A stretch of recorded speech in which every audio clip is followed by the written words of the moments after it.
everyone! Welcome back to Amazing Ivy's Vlogs. For today's video, we're going to bake chocolate cake. So, yan ang ating cocoa powder, white sugar, flour, fresh milk, white vinegar, baking powder,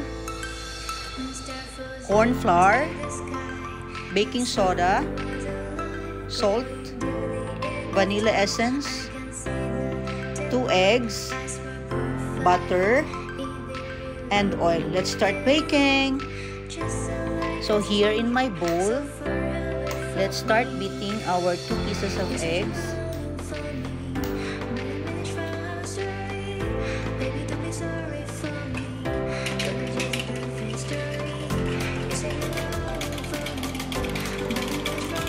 We'll add 1 teaspoon of vanilla essence, 1 teaspoon of vinegar, and 1/4 cup of oil.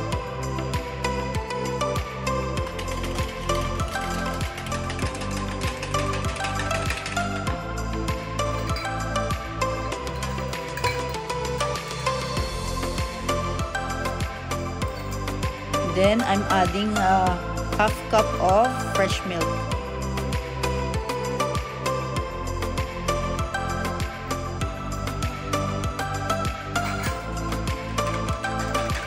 Just keep on beating this.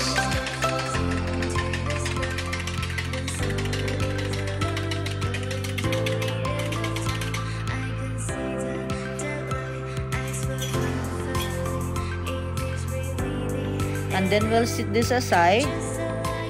Now I'm going to add our dry ingredients. That is 1 cup of all-purpose flour,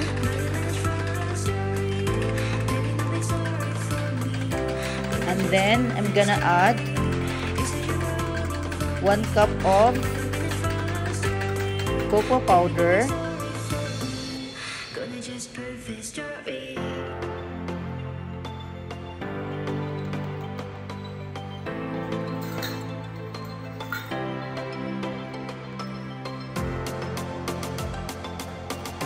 one teaspoon of baking powder, 1 teaspoon of baking soda, and 1/4 teaspoon of salt.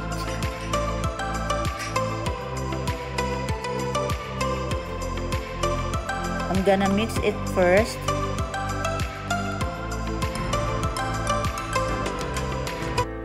Next thing to do is to sift all these dry ingredients to our mixture of egg, milk, sugar.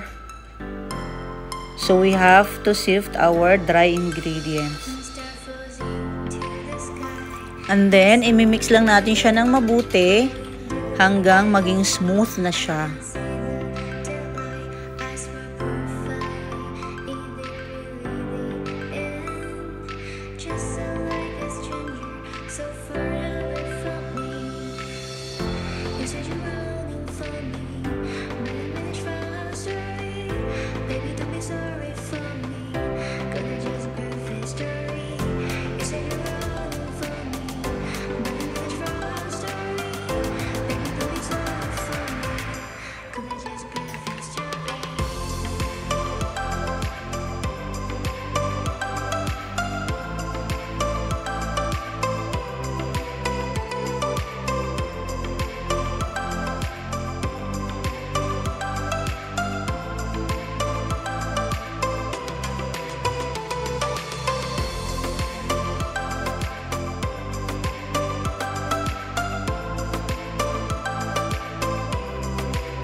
So, kapag smooth at pino na yung ating mixture, pwede na nating ilagay sa ating baking pan. So, meron na ako ditong baking pan na naka-ready. So, ilalagay na natin yan.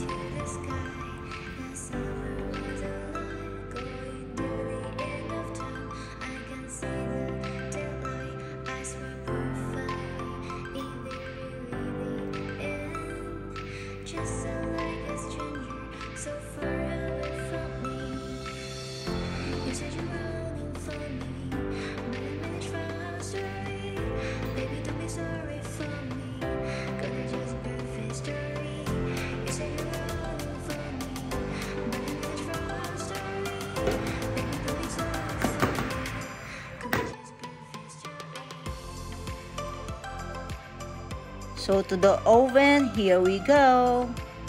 So, bibake na natin yan sa preheated nating oven for 180 degrees for about 25 to 30 minutes.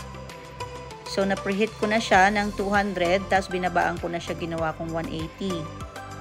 So, yan, nakaset na yung timer natin. Ginawa ko muna ng 25.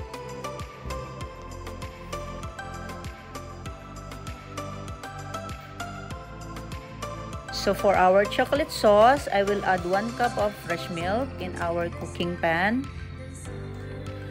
2 tablespoons of corn flour.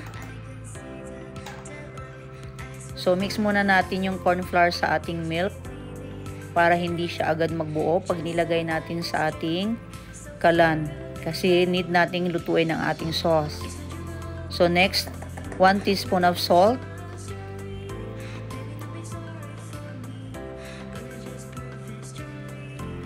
half cup of sugar,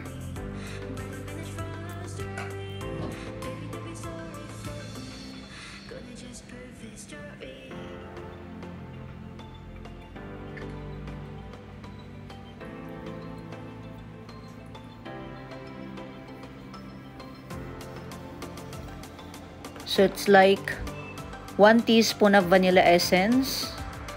I added into it. And then 1.5 cup of cocoa powder.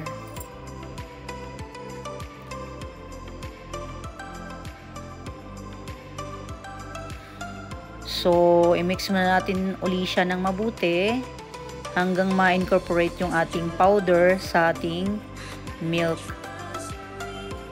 So, ito medyo tricky lang ng konti kasi yung cocoa powder hindi agad siya nagdi-dissolve sa any liquid. So, kailangan talaga nating i-mix siya ng mabuti. Update sa ating binibake na cake. So, ayan na siya. Nakaka 15 minutes na. So, ayan na yung resulta ng ating cake. So, back to our sauce. Pag smooth na siya, pwede na nating ilagay sa ating kalan para maluto na.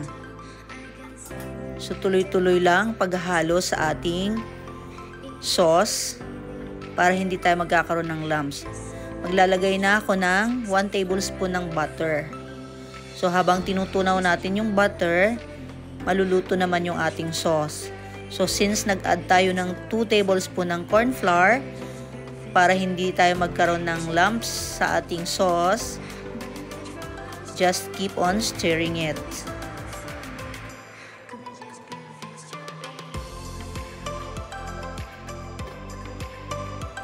Pag nag-thicken na yung ating sauce, it means luto na siya at pwede na nating tanggalin sa ating kalan at palalamigin lang natin muna yan.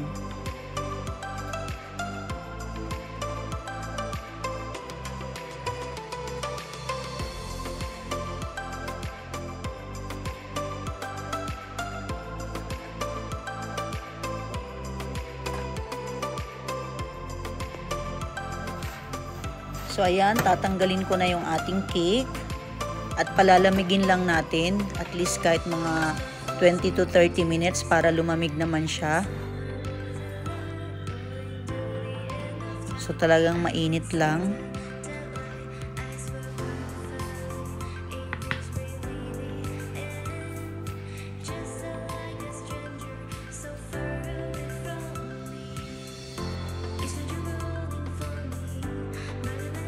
Ayan, after mapalamig ko siya ng half an hour, hinati ko na siya sa gitna. At since yung sauce, nailipat ko na siya sa ating improvised na piping bag. So, ayan. Lalagyan natin yung gitna. Bago itatakip naman natin yung isa. So, ganun lang naman siya kabilis din gawin. Pag natutunan nyo, magugustuhan nyo at gagawa kayo at gagawa hanggat meron kayong chance na gumawa.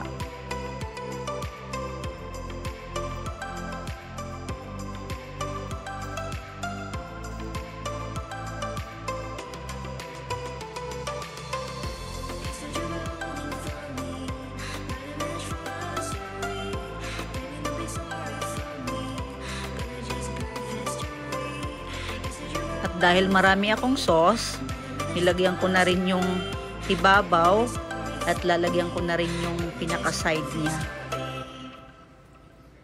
So, para naman magmukha ng cake yung ating gawa talaga. Although talaga namang cake yan.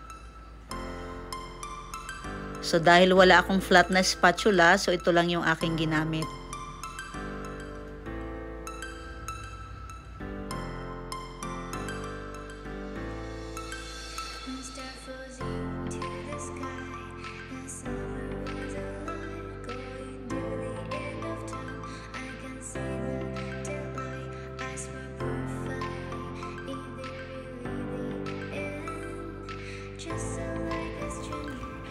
And then, transfer ko na sa ating plate. So, since wala naman akong cake stand, magtiyaga na lang muna tayo sa isang plato. As long as mag-settle down siya ng maayos dyan. So, ayan. Ayan na ang ating cake. So, kung nagustuhan nyo ang aking video for today, please don't forget to like, share, and subscribe. At sa mga hindi pa po nakakapag-subscribe dyan, subscribe na rin po kayo at i-press na rin ang ating notification bell para naman ma-notif kayo pagka mayroon tayong mga panibagong videos. So, maraming salamat. Shout out sa aking mga viewers for today's video. Hanggang sa muli, guys. See ya!